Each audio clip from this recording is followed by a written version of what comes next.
Hey all, it's Zach Loeks. So now that your edible spot is in your yard, there are some tips and tricks to helping maintain it and customizing your spot to your actual location. Everybody's situation is going to be different, so take from this advice what is best applied to your situation. First of all, the reason we use cedar is it allows you to easily add to it, either connecting a future spot down the road or adding pieces that might help you in specific situations. Like if you have rodents, from prairie dogs to rabbits or even deer. One of the options is to come in and add some normal stakes that you might get at a hardware store. Usually these landscape stakes have a point on them. They're often 1 inch by 2 inches. It's easy to actually set these in. If they're a 4-foot long stake, take those 6 inches and actually just screw them into the sides of your planter on all 4 corners, allowing you to connect chicken wire, a 3-foot roll all the way around, or a 4-foot roll of welded wire, depending on what you find locally at a hardware store, in order to make it that no rabbits or prairie dogs or anything can actually get into your planting from the sides.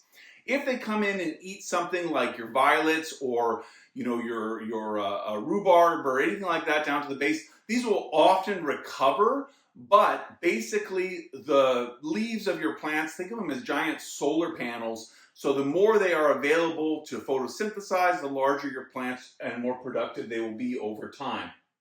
Not everybody has this in their situation.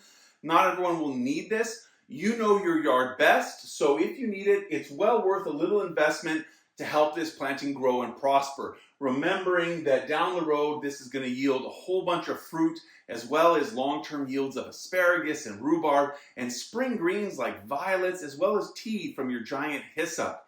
So if you want to go ahead and do that, that is a great idea. If, on the other hand, you have deer pressure, you can actually go ahead and get something like a 2x4 by 8 foot and put this right in the same location on all 4 corners. This could just be made out of pine or spruce. And then you could double up that chicken wire this end like this, and you will be able to have deer proofing. If you really want to make it nice and stable, you can actually run some 2 inch by 1 inch along the top. Usually this is used for strapping on buildings, and this will just help anchor and support it. Because everything here is modular, your 2x8s will go up 8 feet.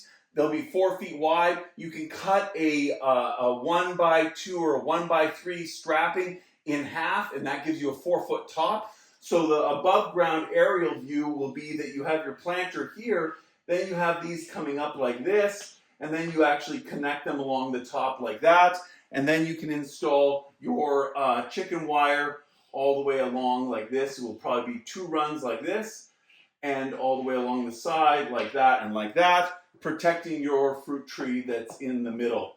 You won't need to put anything over the top because the deer aren't going to browse over the top of an 8-foot, and they certainly aren't going to jump into a 4x4 spot. This sort of protection is a long-term investment. Not only is it going to keep your fruit tree healthy for many, many years, but as your tree grows, as your plants grow, you can then opt to change this location onto another planter, or even to connect multiple sections of planter together to deer-proof a whole small hedge in your yard. Adding supplies as you need, moving supplies to where you need them. But right now, while your planting is young and vulnerable, if you have rabbits in your yard, if you have deer in your yard, this is a great idea. Of course, a little bit of floating row cover could also cover over what's in the middle of your planting, just weighing it down with rocks. You're not trying to create a solid seal of the row cover to keep out little tiny pests. You're just trying to keep out the rabbits from eating it. You can pick that up at Lee Valley and other locations, just a roll of floating row cover, and certainly it'll come in handy with other vegetable gardening for frost protection, etc. One of the other things to take into account right now as you get going is thinking about whether or not your fruit tree is getting any sort of pests. The most common pest that you might see, some people will get it, some people won't, is a spider mite. The spider mite is a really small little pest that's going to go after the buds. They're going to want to actually suck the juice out of those young buds. If you see webbing, very fine webbing in amongst those branches, let's say this is the top of your, say, mulberry or apple, and you have these little buds here like this that are about to open up or starting to open up, you may see a fine webbing, not a big spider web like this, you know, that's crossing the whole thing. No, I'm actually talking more about little webbing that's all around these buds, just kind of connecting like this. It almost just looks like, you know, a fine kind of a fluffy mesh. And that's indicative of the spider mite. If your buds have not opened yet, you can spray a dormant oil on them. This will actually help prevent that problem. High pressure spraying with your hose can help as well. If the leaves have started to open, you're better off using a insecticidal soap to help prevent the damage from them. But generally speaking, keep your eye on that, and if you see the problem, then you prevent it. If you are noticing that you are having a lot of kind of desiccation of the buds, they're not opening up, they're not unfurling, then this is definitely what you are having, but it could also be aphids, and you could deal with them in a similar manner. Again, these are sucking insects that are going after the juices inside the young leaves. If there is damage that occurs, the plants will often have a second shoot production. They will bud and shoot out again. And then you will have your plant growing from there. Another thing to consider is whether or not you have other insects that you see. Basically, most bugs are good bugs. So if you get in the habit of taking a really good photo of a bug and then learning to identify it, you can go online and search for common fruit tree pests of the type of fruit tree you have in Manitoba, and you can cross-identify and see whether or not you have a specific pest. But often, most insects are helping. In fact, the good bugs eat the bad bugs. So in this case, ants, for instance, will be eating those aphids. If you see beetles, they're not harming your tree necessarily. You know, if you see, you know, worms, snakes, things like that, of course, these are great things to have in your garden overall. So basically, learn to identify what you see and see if it is in fact something bad, knowing the vast majority of life that's going to come in around your ecosystem are actually good for the ecosystem. Just like in the mammal kingdom, the larger the bug, often the more beneficial, though that's not 100% true, but often that is true. Large bugs are predatory insects that eat the small herbivore bugs, the herbivores that are eating your leaves or getting into your stem. So take that into account. So we've covered some ideas about some rabbit fencing, some deer fencing, considering aphids and spider mites on your young growth. Let's talk about watering. Now that your plant has established, your gill is starting to establish, definitely get your finger down in there and check whether or not the water is in the soil. If your plants look perky, if they look like they're growing, they're healthy, they're not drooping, that means they probably don't need water. But if you move the type of mulch aside and stick your finger in up to your knuckle and it's wet, then you don't need water. Basically, you want to rely on that. We give that advice of really watering it down just to make sure that, you know, we're better off overwatering than not watering enough when the plants are first establishing. But now that you're entering into your second week and soon your third week of this edible ecosystem developing, you don't want to overwater, of course. You want to make sure the soil gets to dry out a little bit in between. If it's raining, as it has been, you don't usually need to water. But the best indicator is to look at the plants. Plants that have their leaves up, you know, like if you have a strawberry and its leaves are up like this, and it's, you know, it's looking happy like this is very different than its leaves drooping like this. The next stage of drooping like this is to start to dry up and wilt. So that's something to take into account also. Basically, when you're looking at your site, consider whether or not there might be some weeds that are starting to come up. If you see anything growing other than those plants that you planted into those 8 positions, and then 1 position for the wine cap mushrooms, it is a weed. So just pluck it out if you happen to see it. Also, consider getting a butter knife and running it along the weed barrier edge where your black weed barrier touches your seed or planter.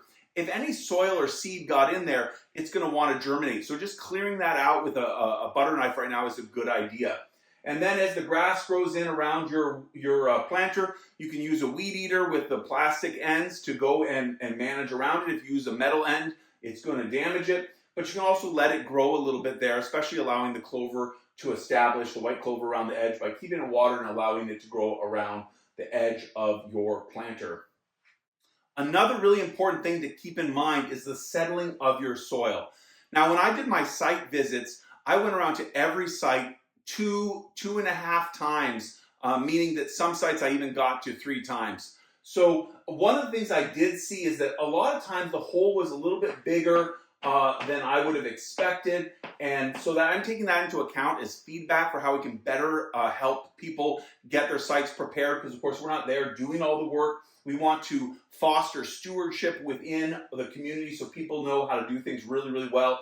So I'm going to take this opportunity to showcase how to better make a tree hole. Again, you want to actually come in here and dig a hole that's more or less root shaped, rather than to dig a big round hole like this.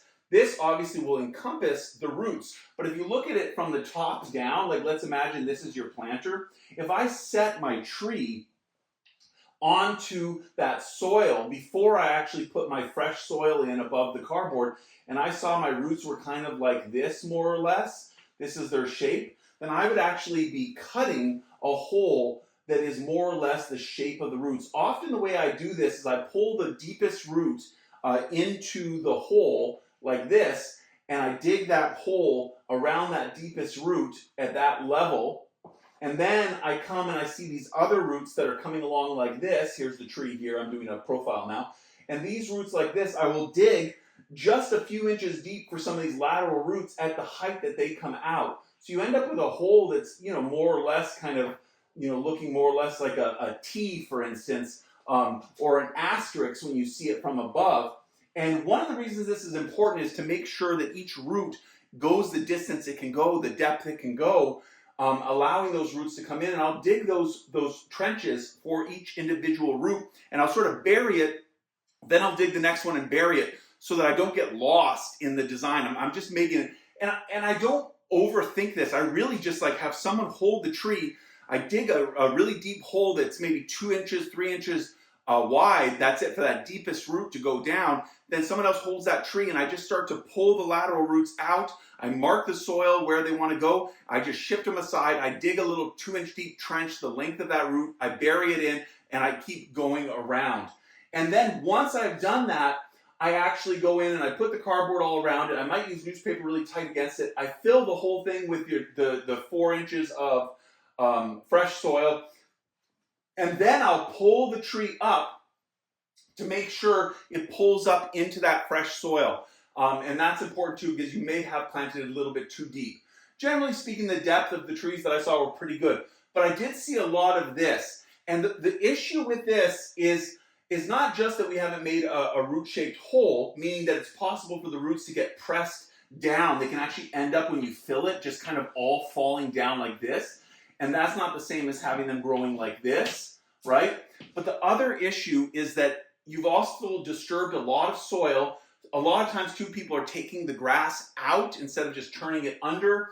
And so we actually end up with less soil in the planted area and more disturbance, which means that the soil that we've put in here is more likely to actually filter down and settle down into here. That is a long way of saying, by showing you the best proper planting again, that you might have a lot of settling in your planter of that soil. And so you need to top that up. Also, there was a really big rainstorm, and that will always cause much more settling than would otherwise occur. So the solution for this is really simple. Just go pick up some black earth. It doesn't have to be an expensive bag. We put in really good quality with good nutrient levels into the planters, those 3 bags that you got. So you can just get something that's essentially just weed-free soil medium to fill up your planter. And you just take your planter here. Let's say, I'm going to go ahead over here, I guess. So here's your planter from the top down again, like this. So I would just go around, I would just pull back, one of the sections of Typha and just shift it over to here. And then I would fill this up with more soil, add a couple inches of soil, and just gently lift your plant that's in there. Just lift it a little bit by reaching your hands right underneath its roots. You won't disturb it. Just cup it as if you're cupping the plant, plus about a 5-inch square of soil, and just lift it up, tuck all that soil around it, press it down again, pull the type of mulch back over, and then do the next section and work your way around until you've done all the sections. In the area where your wine cap mushrooms are, don't do that. And again, that area is shown on the design. It's right to the right of the fruit tree if your front of your planter is facing south towards the street. And that spot, you could just add more type of mulch or even more chip mulch to help bring its level up and encourage the fungal activity. But everywhere else, you just pull the type of mulch back, in 1 foot square section, add soil, put the type of mulch back over top, and keep going around. This is just normal. This is often what happens in all planters. I have many cedar planters that I use in my side yard for my vegetable garden, and every year I top them up. Over the years, eventually you start to create a stable soil level. In a smaller planter like this, you won't have to top it up every year because you're going to start to create soil by the dropping of all the leaves and the organic matter, and you'll just be adding some mulch over top. But in this first year, and because we had that heavy storm, and specifically because in some situations, I think that more material was removed and larger holes were made, then combined with that heavy storm, there's probably settling of 1 inch or 2 inches, and it would be good to top them up. Ideally, really, after the type of mulch is put on top, it would come right to the lip of that planter or a 1/2 inch down. So if you have a 2 inches or 3 inches, you definitely want to get an extra bag of soil and top that up and then put the mulch back over top. So this has just been a look at some important things to help you remember that the journey starts now. We want to give you that big boost by providing you soil and mulch, these beautiful rustic cedar planters, your trees and plants, and all the tips and advice that we can manage to share with you. And now it's time to just take a look at your site and say, okay, in that first week, most of the issues that might occur will occur. And so now it's time to see what they are for this first year. Is it that your site is dry and needs more water? Is it getting plenty of water? Are you maybe seeing spider mites? Let's take care of that. Do you see rodent damage? Do you have deer in your neighborhood? Things that you know about and can take these little preventative matters into hand. So make a little investment of money and time into this spot. It's going to yield a lot of food and a lot of beauty for you down the road. And even more importantly, it's going to help you really understand some new techniques and some new technology that you can utilize to grow your garden slowly over the years until you surprise yourself in the coming years at how much bounty you have and how little work it's actually taking you every year. So my name is Zach Loeks for the Ecosystem Solution Institute. This is an information video on some of the first week care of your edible ecosystem planter. As always, if you have any questions, please send them to info.ecosystemsolution@gmail.com. The EPI email is for our new programs that we start so that we don't get mixed up between folks that have already planted and folks that we are encouraging to plant a spot. So send any questions to info.ecosystemsolution@gmail.com. And myself or somebody else will get back to you. We are here to help. We want your site to succeed. And from what I saw, so many of you are doing such great work. We're really encouraged to see it. So happy weekend and happy growing. See you next time.